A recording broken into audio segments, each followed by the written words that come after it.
Welcome to eagle Media works. భారతదేశం మొత్తం సార్వత్రిక ఎన్నికల నగారం మోగింది.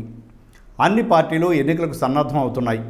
మరోవైపు ఓటర్ల జాబితాలో తమ పేర్లు ఉన్నాయో లేదో అని కొంతమంది కంగారు పడుతున్నారు. అలాంటి వారి కోసమే ఈ వీడియో.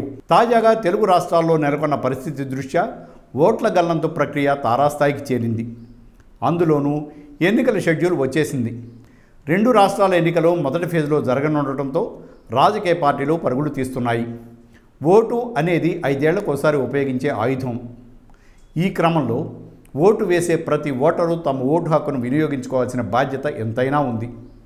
ముందుగా ఓటర్ల జాబితాలో ఓటు ఉందో లేదోనని ముందు చెక్ చేసుకోవాలి.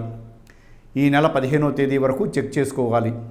ఒకవేళ ఓటు లేనట్లయితే ఫామ్ 6ని ఉపయోగించి మళ్ళీ దరఖాస్తు చేసుకోవాల్సి ఉంటుంది. అలా చేయని పక్షంలో మీరు మీ ఓటును కోల్పోయే ప్రమాదం ఉంది.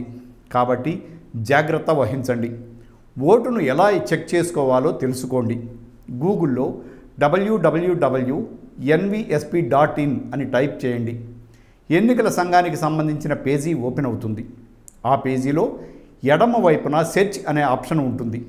దానిపై క్లిక్ చేయండి. అది క్లిక్ చేసిన వెంటనే మరో పేజ్ ఓపెన్ అవుతుంది. అది అప్లికేషన్ మాదిరిగా ఉంటుంది. ఆ పేజీలో 2 విభాగాలు ఉంటాయి. వీటిని ఉపయోగించి మనం ఓటును తనిఖీ చేసుకోవచ్చు.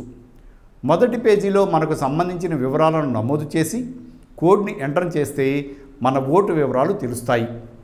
ఒకవేళ పేజీలో ఏదైనా సమస్య ఉంటే రెండవ పేజీ కోసం అందులో ఉన్న 2వ ట్యాబ్ పై క్లిక్ చేయాలి. 2వ ట్యాబ్ సెర్చ్ బై ఎపిక్ పై క్లిక్ చేసిన తర్వాత అందులో 3 విభాగాలు ఉంటాయి. మొదటి విభాగంలో మన ఎలక్షన్ ఐడి నెంబర్ను నమోదు చేసి రెండవ పెట్టెలో రాష్ట్రం అలాగే కోడ్ని నమోదు చేసి సెర్చ్ చేస్తే తెలుస్తుంది. మనకు సంబంధించిన వివరాలతో పాటు ఓటు వేయాల్సిన స్థలం, తండ్రి పేరు, వయస్సు మొదలైన సమాచారం అంతా కూడా అందులో కనిపిస్తుంది. ఒకవేళ మీ వివరాలు అక్కడ కూడా లేనట్లయితే మొదటి పేజీలో ఫామ్ 6ని పూరించి ఎలక్షన్ కమిషన్కి దరఖాస్తు సమర్పించి మీ ఓటును తిరిగి పొందండి. విలువైన మీ ఓటు పట్ల అశ్రద్ధ వహించవద్దు.